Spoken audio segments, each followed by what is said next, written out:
Bienvenue à toutes et tous à cette deuxième InnoVibes de l'année. Partie, donc, excusez-nous, les droits de l'hybridation. Donc, je disais donc que la fondation d'IARC est basée sur une stratégie cantonale, ce qui fait qu'on est aussi au plus près des PME et des startups sur tout le territoire valaisan, notamment avec un parc technologique décentralisé dans les principales villes et dans certains lieux emblématiques du canton. Vous avez derrière moi la liste de ces sites technologiques et aujourd'hui on est sur BioArc à Monté, un site dédié principalement aux sciences de la vie, aux biotechnologies et qui connaît un essor remarquable. On est maintenant au 3e bâtiment qui est en train d'être inauguré, qui est déjà fonctionnel et qui est prêt à accueillir des entrepreneurs innovants du Valais, de Suisse et même d'ailleurs. Quelques mots encore sur les conférences InnoVibes, qui sont des conférences particulières, puisque déjà elles ont un certain historique. Ça fait depuis avril 2017, pandémie ou pas pandémie, on a toujours pu maintenir ce type de conférences de manière à ce que les gens puissent dialoguer sur des thématiques liées à l'entrepreneuriat et à l'innovation.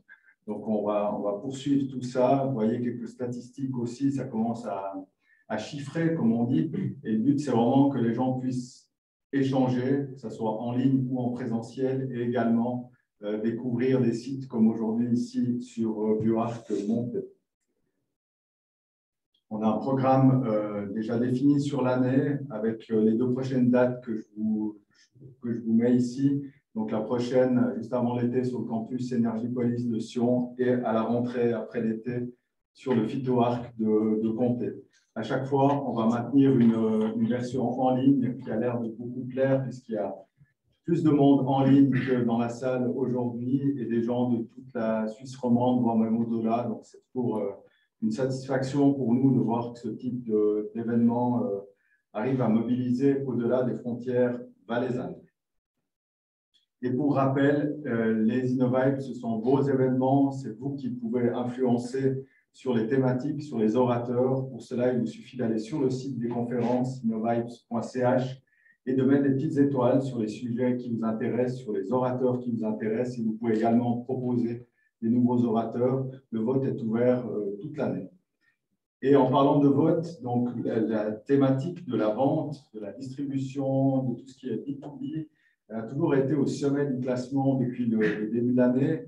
Et on a réussi à dénicher une perle rare en la présence de Eric Balestra, qui va se présenter en détail tout à l'heure. C'est lui qui a été choisi pour traiter cette thématique de la distribution et de la vente en B2B. Et on est heureux de l'accueillir aujourd'hui en tant que membre de la diaspora valaisanne qui est maintenant exilée hors canton. C'est toujours un plaisir quand ce type de profil revient chez nous pour nous partager son savoir-faire.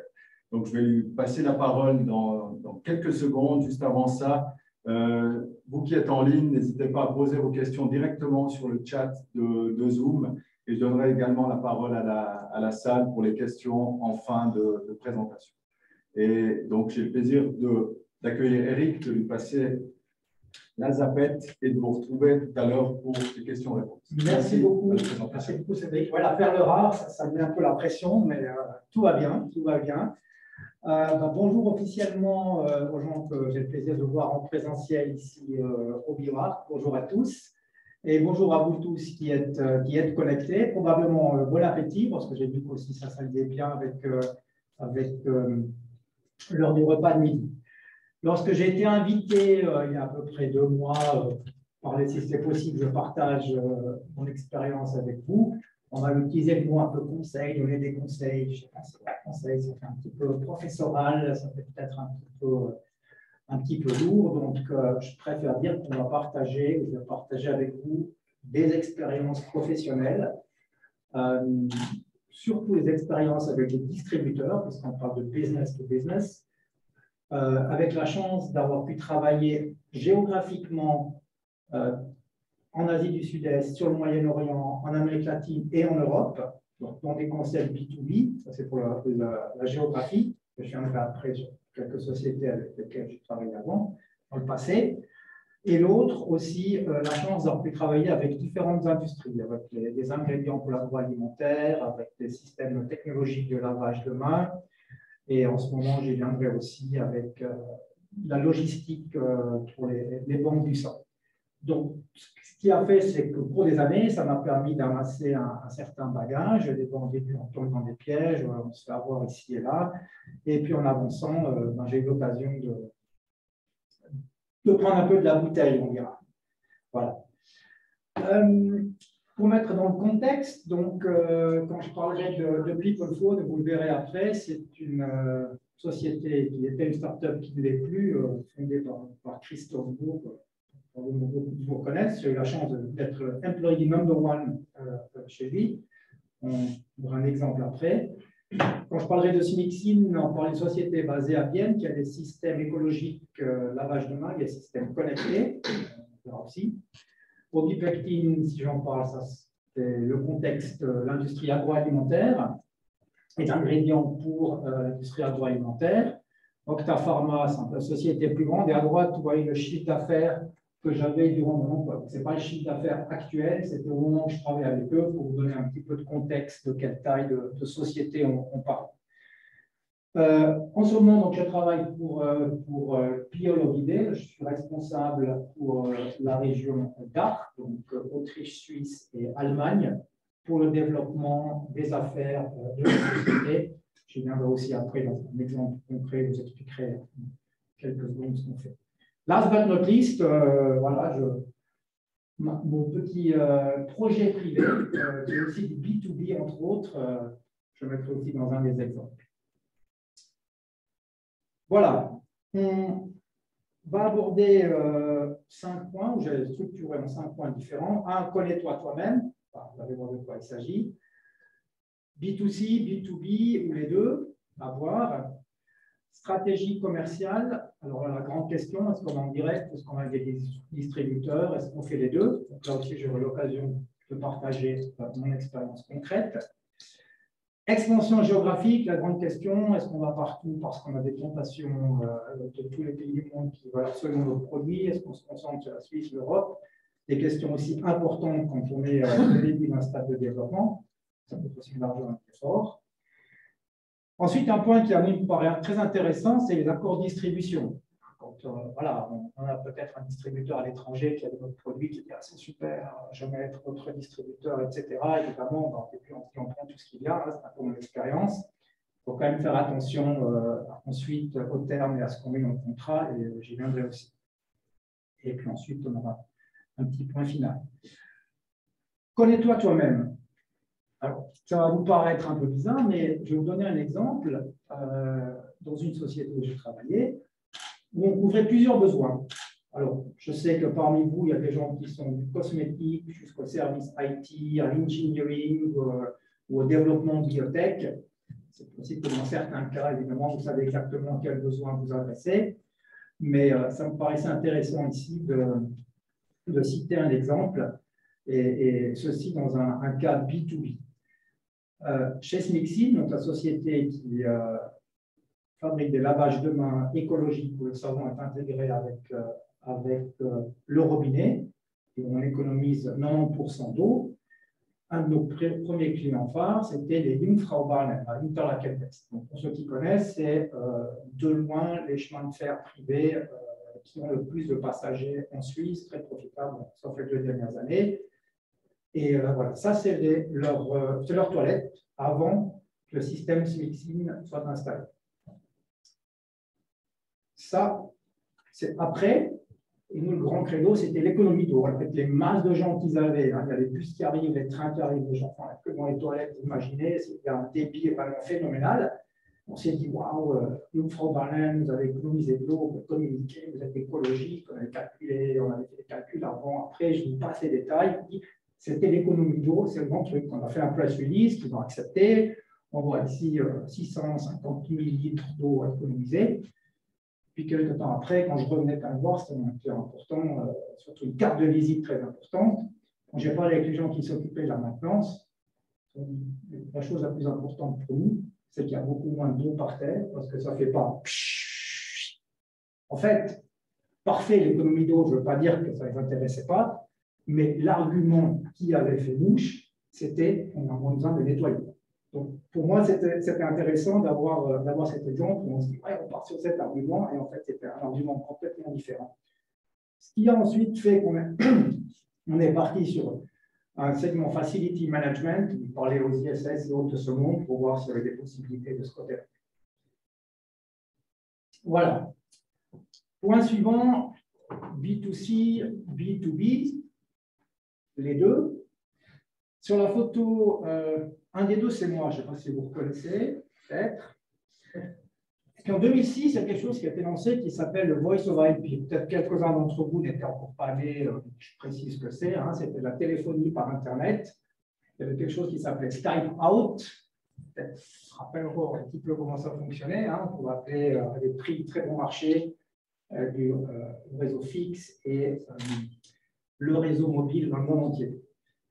Ça, c'est 6 mois après la formation de la société par Christophe, qui est pour moi c'est à gauche, mais pour vous c'est à gauche aussi. Ouais. Et parce qu'on vendait, c'était du B2C. Il avait des très bons contacts chez Mediamarkt. On vendait des Internet Téléphonie Starter Kit pour que les clients puissent, depuis la maison, appeler à l'étranger à bas coût leur famille. Vous imaginez qu'elle était plus flexible. Voilà. On a un appareil, la hardware, une software, je vous passe les détails. Aujourd'hui, 15 ans après ou 20 ans après, et avec un travail, on dira, faramineux de Christophe et de l'équipe, voilà, si vous lisez en haut à droite, là c'est en allemand, hein, Bilanz, die besten Telekom-Anbieter für Geschäftskunden. Tiens, on est dans le B2B, là. On est purement dans le B2B.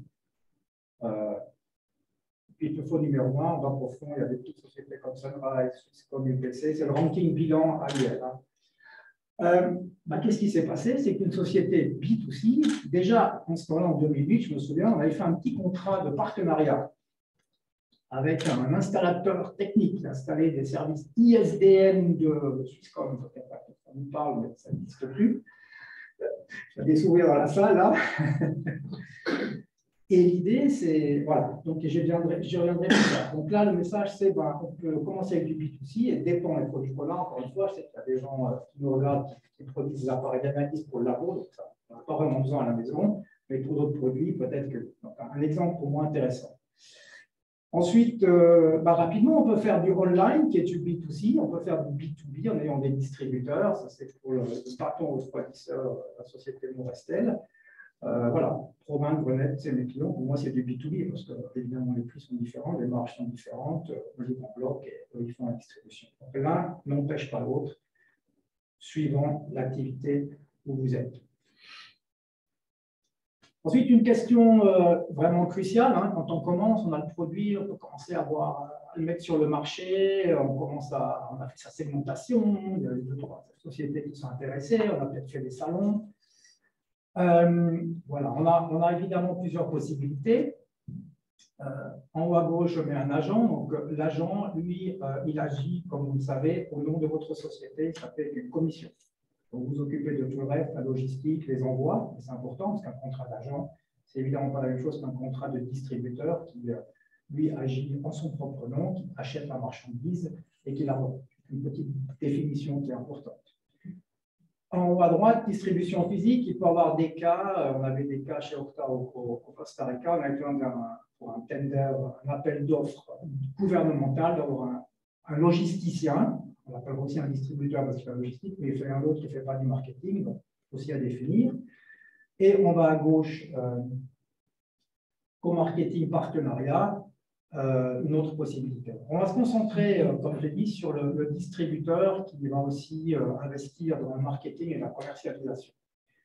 Dans le cas de Smixim, qui me paraît intéressant, vous voyez 3 continents ici, il y a l'Europe en bleu, ensuite on a le Moyen-Orient, à droite l'Asie, des points rouges pour les distributeurs.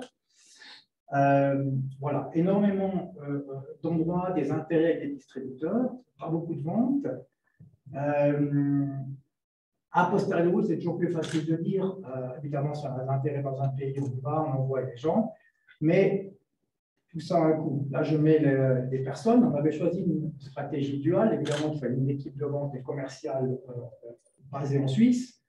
Et en principe, on met quelqu'un de senior ou de personnes seniors. On couvre le marché suisse, c'est notre cas, et puis le marché avoisinant en France, Allemagne, avec nos propres gens. Et après, quand ça va trop loin, qu'il y a des décisions à prendre, où est-ce que je vais et qui je vais. Voilà. Donc, des décisions stratégiques. Hop, je reviens, excusez-moi. Voilà. Donc, des décisions certainement stratégiques à prendre, mais quand même à bien réfléchir avant, ne pas vouloir aller partout en même temps. Ça coûte de l'argent, ça coûte du temps et ça coûte des ressources. On y viendra après. Chez Opta, c'était différent. Donc là, c'est l'industrie pharmaceutique, mais c'est un groupe qui avait 400 millions de chiffre, 300 millions de chiffre d'affaires quand j'y étais, une stratégie purement distributeur. Je reviendrai aussi après parce qu'on a une petite modification à ça. Donc, vraiment purement de distribution. Chez PeoplePhone, et là je reviens sur cet exemple qui me paraît intéressant, ça c'est leur page web. It's about people. We collaborate continuously with more than 2,000 installation partners. Quel était un peu le génie de PeoplePhone, c'est de dire on va rétrocéder les commissions aux installateurs. Depuis le début. Moi, j'y étais plus, mais c'est le génie d'avoir pensé à ça en disant sur les communications qui sont générées, une partie pour la maintenance, pour le service, il va faire le suivi client, etc., à part qu'il va facturer son installation, évidemment. Et c'est ça qui, en fait qu'on est parti du B2C dans un modèle B2B, parce que tout à coup, le partenaire intermédiaire d'installation était intéressé lui-même à aller même faire la démarche. Donc, il y a une force de vente maintenant sur le terrain, plus la force de vente actuelle par des partenaires, des intermédiaires qui ont un intérêt de facturer évidemment leur service, mais aussi après d'avoir du récurrent. Donc, ça me semble un exemple aussi intéressant. Ça dépend de l'industrie où vous êtes.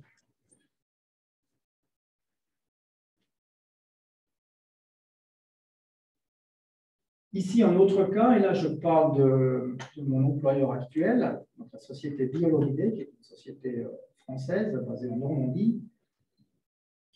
Nous utilisons la technologie RFID pour mettre des tags RFID sur les poches de sang, avec les flux érythrocytaires, etc., peu importe, les produits des banques sanguines, et on va les suivre avec la hardware intelligente. Donc, le rétrofit dans des frigos, enfin, pas des frigos, on prend à l'intérieur, on met dans des antennes. Donc, je ne vais pas rentrer trop en détail, mais c'est important pour comprendre le contexte. Là aussi, on est dépendant du bon vouloir de partenaires. Le fabricant du frigo, il faut qu'il nous donne les plans du frigo pour qu'on puisse y construire dedans nos étagères RFID, donc coopération. Et deux, évidemment, chaque laboratoire, banque du sang de ce monde a un soft existant qui fait déjà le tracking, qui fait le tracing, qui va tout suivre pour qu'évidemment tout se passe bien.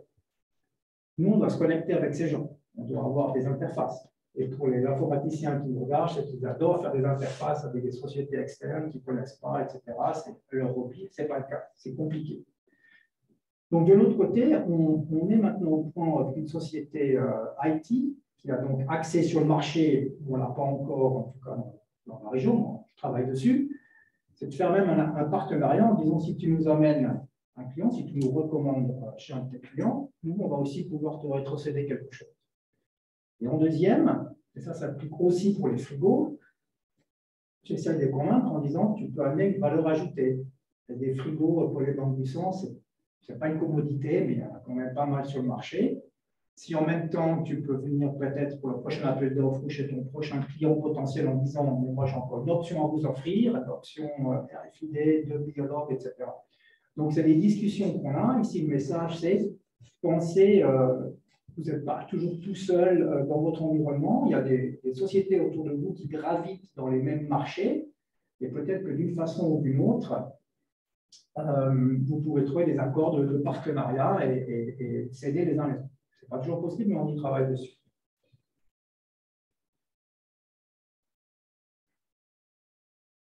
Voilà, ça c'est une grande question. L'expansion géographique, nul n'est prophète dans son pays. Après, vous me direz, ça dépend de l'industrie.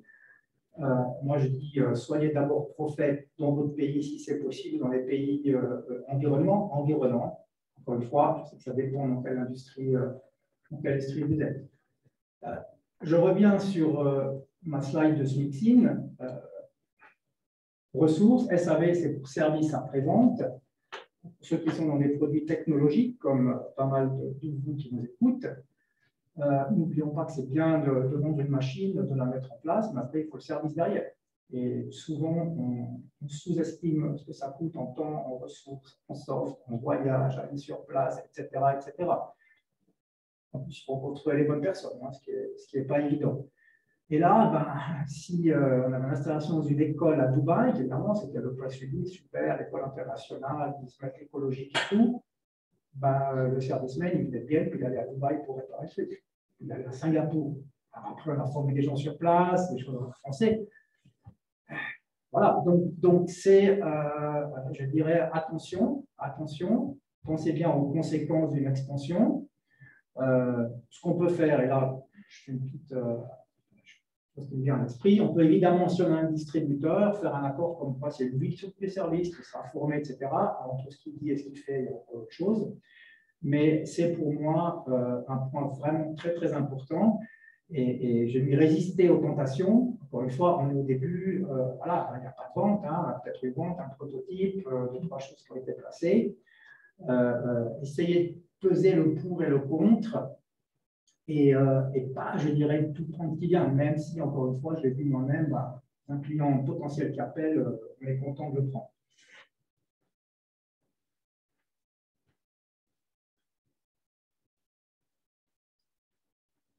Accord de distribution, j'ai mis piège et bonne pratique. Donc, voilà, à un certain moment, si vous avez défini un distributeur pour un pays,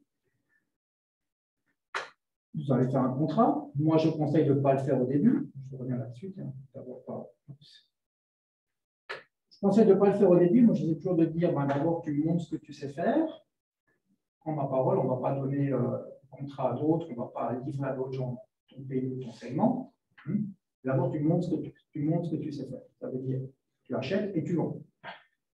Parce que vous allez voir 10 distributeurs potentiels dans un pays, ça sera tous les meilleurs, avec les meilleures connexions, les meilleurs contacts, etc., etc., etc.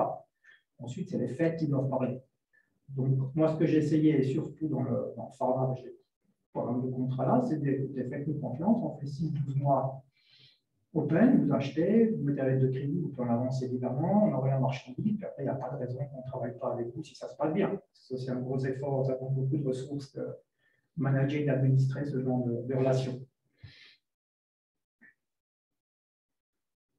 Règles, je dis le mot règle, ça c'était une règle interne qu'on avait, plutôt une guideline. Je vais en parler de 3, moi je vois les distributions, la loi des 15-25%, je vais y venir.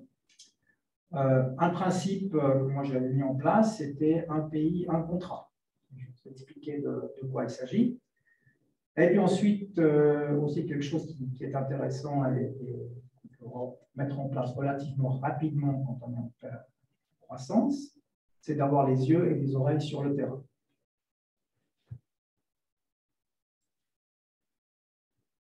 Voilà ici, sur les deux axes, on voit sur l'axe vertical, quantité en effort, motivation, focus, et sur l'horizontal, taille, grande de produit. Donc, plus on est à droite, la flèche horizontale, c'est plus on est grand et plus on a de produits dans le portefeuille. Évidemment, si on a une énorme société qui vient, une start-up, post-start-up ou growth company, comme on dit, c'est waouh, c'est un super nom, ils sont présents partout, etc. La question, c'est quelle est l'attention qu'ils vont vous donner. Si d'un autre côté, on a, j'ai vu ces cas, la family company qui a commencé il y a 5 ans, parce qu'ils ont être entrepreneurs, ils ont une petite distribution locale, d'un coup, ils commencent à importer des produits dans d'autres pays, à faire ça. Alors, ils seront hyper motivés, hein, ils seront contents, ils seront motivés, ils auront le focus, mais est-ce qu'ils ont l'argent pour vous payer? Est-ce que demain, ils seront encore là? Est-ce qu'il y a d'autres choses qui vont se passer? À qui appartient la compagnie, etc., etc. Donc, il y a évidemment pour moi une sorte de relation inverse entre la taille de la compagnie et voilà, un distributeur qui a 150 produits dans son portefeuille, il produit 151, même s'il vous dira c'est super, on va tout faire pour vous, il le fera, mais à l'interne, ils ont un budget, ils ont des processus, ils ont d'autres choses peut-être à penser. Donc, votre produit, c'est vraiment le produit qui fait la grosse différence. pour eux. Donc, nous, on s'était mis une règle, mais qui n'était pas fixe, c'est toujours l'exception, de dire, voilà, si on regarde à 4-5 ans, on fait des projections de vente, voilà, on fait des projections, après, on se tient pas. Très souvent, on n'arrive pas à ces projections-là, mais enfin, on a quand même un plan. Si on représente 15 à 25% des ventes de nos distributeurs, c'est quelque chose qui nous paraît sain. Ça peut être 10, 10, 20, 10, 50, parce qu'en dessous de 10, on dira, oui, on est important, mais pas si. Au-dessus de 25, 30, on a trop d'importance. Donc, s'il y a un problème avec notre produit sur le marché, c'est problématique pour eux. Encore une fois, c'était un petit peu une règle sur le pouce qu'on avait, mais qu'il faut aussi partager avec eux. Je reviens à ma slide Octa Pharma Amérique latine, quand j'ai couvert ce territoire. Donc, on avait un pays, un distributeur, et des yeux sur le terrain. Donc, très vite, une société qui a une taille conséquente, moi j'ai dit, on ne peut pas seulement travailler avec les distributeurs, évidemment, très souvent en voyage, on est en route, on visite les 14 pays, on va voir, on a plutôt un flash sur les 2-3 jours et tout se passe bien, ils nous amènent voir les super endroits où on vend, le ministère de la Santé, le pharma et que sais-je. Très vite, moi j'ai mis en place, on a engagé des gens sur place. Leur but, c'était de soutenir le distributeur, de faire du training, d'aller voir les clients aussi, etc., en notre nom, mais évidemment que c'était nos yeux et nos oreilles sur le terrain. Parce que ce que vous entendez et ce qu'on vous dit, c'est des fois pas toujours la vérité. Il y a le terme anglais, pour ceux qui ont fait un petit peu de macroéconomie, le principal agent problem, c'est que voilà, principal, c'est le vendeur, l'agent, c'est l'agent du distributeur, ben, lui te dit ce qu'il a envie de te dire. Et moi, ça m'a beaucoup aidé dans pas mal de cas et j'y viendrai après. Alors, quelqu'un sur le terrain.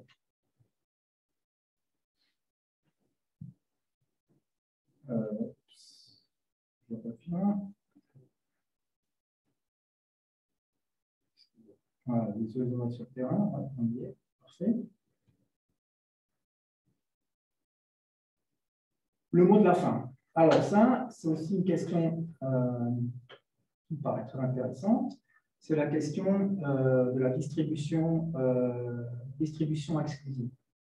Est-ce que je donne tous mes produits à un distributeur ou j'en donne à plusieurs? Quand vous parlez avec un candidat potentiel, évidemment que lui dira non, c'est moi qui veux tout le pays ou le territoire ou que sais-je que vous avez défini. Pour des raisons évidentes. Quand il a l'exclusivité, il a l'exclusivité. Et dans mon expérience, on a pu trouver des alternatives. Chez Smixil en France, par exemple, on avait un distributeur qui faisait que la gastronomie, les hôtels, etc. Donc, on pourrait prendre un distributeur sur la branche où vous êtes, évidemment, qui couvre un certain segment du marché. Ça, on te garantit et on donne ça. Pourquoi? Dans des grands pays comme la France, l'Allemagne, une sorte de Brésil, États-Unis et Chine, trouver un distributeur qui couvre tout le pays, il faut vraiment qu'il soit fort, qu'il soit grand, qu'il ait de l'argent, etc. Donc, encore une fois, ça dépend de la branche où vous êtes, peut-être pas plusieurs, mais si vous pouvez, essayez de segmenter le marché. Ça a l'avantage que vous ne mettez pas tous vos œufs dans le même panier. Ça a l'avantage que même si vous avez segmenté par territoire ou par industrie, ils savent qu'il y en a un autre si jamais il ne se comporte pas bien. Et ça, là, voilà. Et une autre option, c'est ce qu'on avait fait en Colombie chez Octa Pharma, c'est de partager le portefeuille de produits, 3 groupes de produits, sur 2 distributeurs. Comme ça, le marché était super clair, c'était des pathologies ici, des pathologies couvertes là, mais évidemment, chacun savait que l'autre existait. Et puis, quelque part, sous-jacent, il savait que ouais, si ça se passe bien, ils ont quand même l'option d'aller voir l'autre compagnie, les contrats sont faits, on sait que ça marche, etc., etc. Donc, encore une fois, attention, réfléchissez bien, vous avez l'exclusivité. Ce qui va faire l'exclusivité, ça, vous direz, c'est des pratiques standards, c'est de mettre des ventes minimum, et encore une fois, un distributeur, il doit acheter. Celui qui achète et qui j'attends d'avoir un client avant d'acheter, encore une fois, ça dépend de l'industrie où vous êtes. Ce n'est pas le idéal, vous avez besoin de vendre maintenant, et s'il y a les marchandises en stock, il sera plus chaud pour aller pour être dehors sur le terrain pour aller vendre, que c'est une marchandise chez vous en stock, et puis tu attends d'avoir le client, et puis qui va minimiser ses coûts de transfert, etc.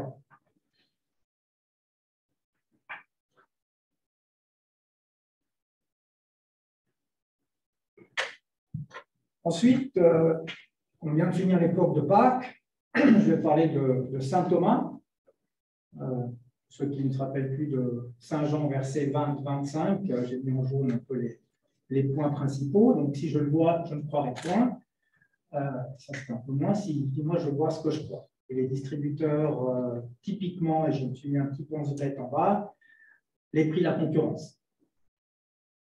Les concurrents, ils sont à tel prix là, ils vont faire à tel endroit, ils nous vendent là. Évidemment, le but, baisse-moi ton prix de transfert. Pour moi, c'était, écoute, pas de problème. Massimo, mon distributeur en Argentine, j'enverrai 3 factures de 3 hôpitaux différents avec le prix de la concurrence. Après, on sait bien que derrière, il peut encore avoir d'autres choses, mais au moins ne pas prendre tout de suite l'information qui vient en disant ah ouais, il y a un problème avec les prix. Non, c'est montre-moi des faits, montre-moi des preuves, montre-moi des évidences. Et c'est être un petit peu dur, mais il faut le faire. Parce que sinon, les chances que vous allez être mené en bateau sont assez grandes. Donc, n'ayez pas peur de demander des preuves. Une autre discussion que j'avais souvent, c'était ouais, nos coûts jusqu'à ce que ça arrive au dépôt, on va payer les douanes, on va payer des soucis, le transport, donc on n'arrive pas. J'ai passé des heures à aller sous des fichiers Excel, l'administrateur me dit tu montres, montre-moi, moi je te vends à 100. Ça arrive à ton dépôt, tu me dis attends, je veux voir chaque étape. J'avais même fait vérifier ça encore avec des auditeurs, etc., pour être un peu clair, parce qu'on parlait pas mal d'argent. Mais n'ayez pas peur de challenger votre distributeur et de demander des preuves. En toute courtoisie. Et en plus, ça vous amènera du respect. Voilà. C'est pour ça que, voilà, enfin, mes clients, distributeurs dont je m'occupais, à la fin, ils disent, voilà. J'espère que cette introduction pour la discussion qui va suivre a été fructueuse et que je me réjouis d'avoir plein de questions, remarques de l'audience, soit ici, ça va. Je te passe la parole. Hein. Oui. Merci Eric, donc on peut l'applaudir.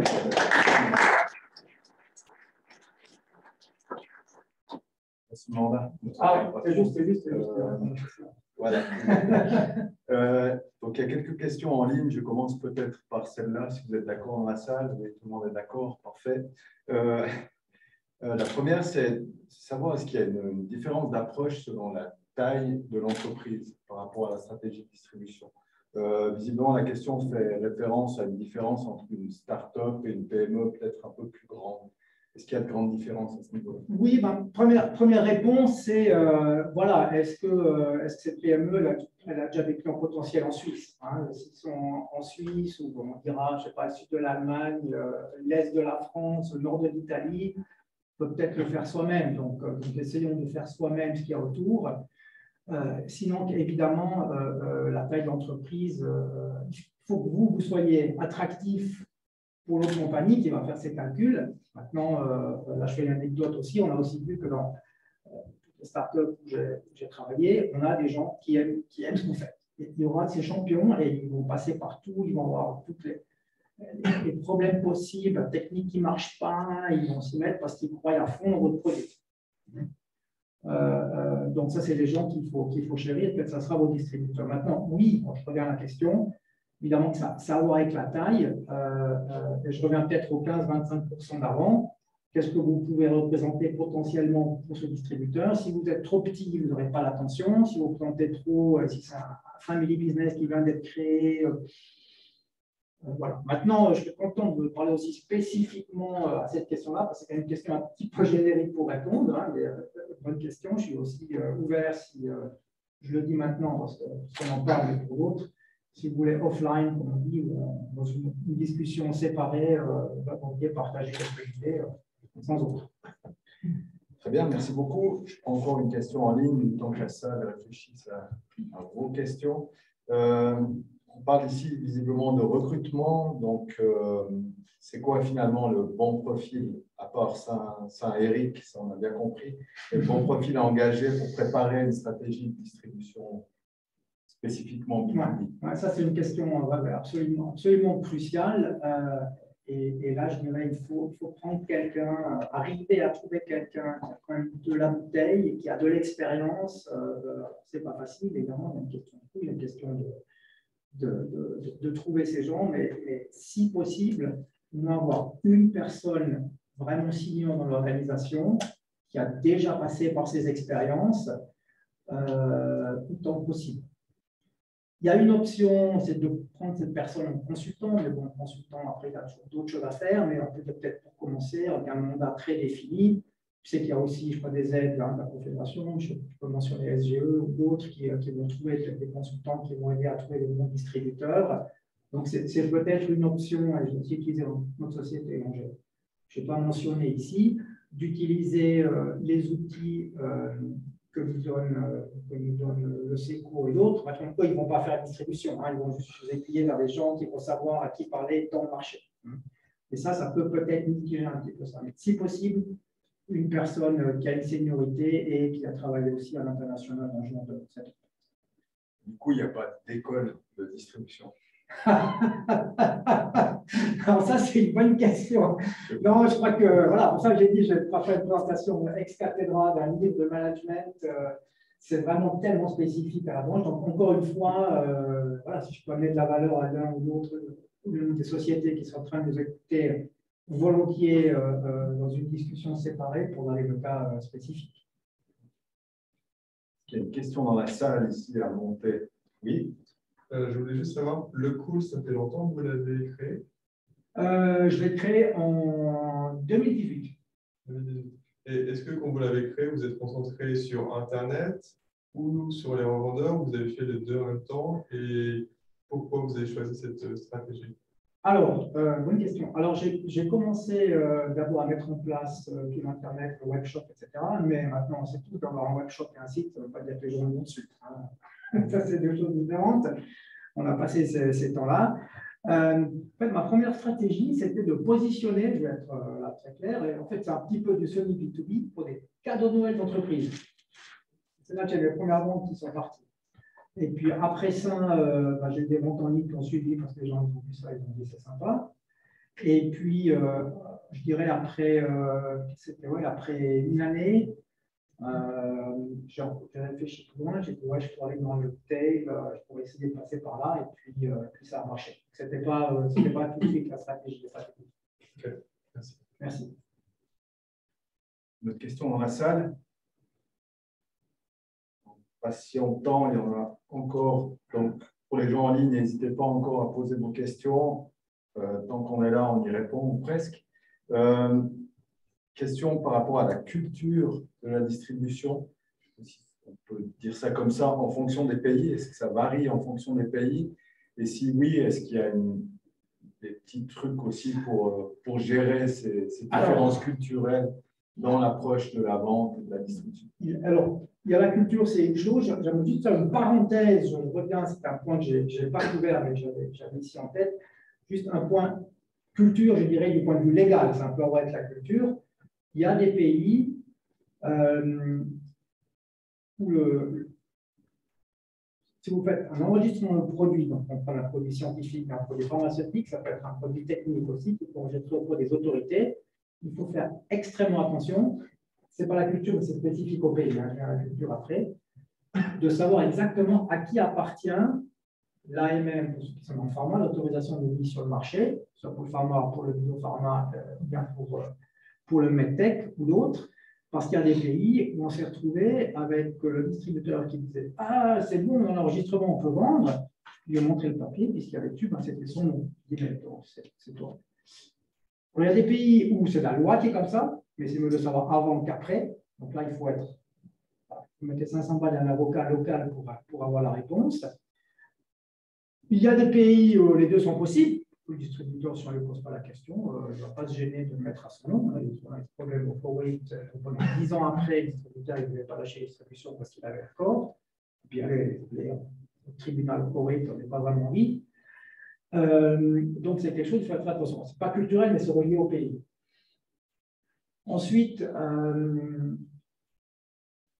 je dirais que ce n'est pas la distribution de clubs, c'est vraiment les pays dans lesquels vous êtes. Vous n'allez pas avoir la même convivialité avec quelqu'un d'Amérique latine qu'avec quelqu'un des pays nordiques ou du Moyen-Orient. Mais je dirais que ce n'est pas spécifique à la distribution. La culturalité, ça existe, vraiment spécifique au comment on se comporte avec les gens dans d'autres domaines.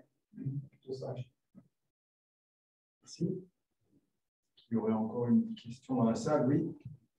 Je peux revenir à Saint-Thomas et challenger ton distributeur entre être dans la peau d'un Smixing ou d'un Octa Pharma. Est-ce que ça change le positionnement? Ça revient peut-être à la. Ah, mais bien sûr. Bien sûr. Parce que tout le monde rêverait de pouvoir challenger son distributeur, surtout quand on est une start-up, mais est-ce que tu as vu des différences par rapport à ça? Alors, la question est totalement justifiée. Quand on est en position de force et qu'on a une société quand même derrière qui a plus d'argent et plus de moyens, on sait qu'il y a d'autres options sur le marché. Donc, très souvent, vous n'aurez peut-être pas le choix. Donc, si vous n'avez pas le choix, prenez celui qui est là, mais faites attention aux autres points que j'ai mentionnés pour ne pas se lier si tout à coup ça explose. On le veut tous, à la fin, on sait que malheureusement, ce n'est pas pour tout le monde le cas. Mais le cas où ça explose, ayez les garde-fous et les barrières pour pouvoir avoir un autre. Mais tu as raison, dans la réalité, on sait bien qu'on est déjà content d'avoir un distributeur dans un pays qui est d'accord de travailler avec nous. Encore une fois, et la preuve, au moins sur la première commande, après, on espère qu'on a une deuxième, s'il passe déjà une commande, si c'est possible, si ce n'est pas un gain d'investissement, c'est clair. La position de force est évidemment différente. Je rebondis sur une question en ligne aussi. Ça se trouve où un bon distributeur?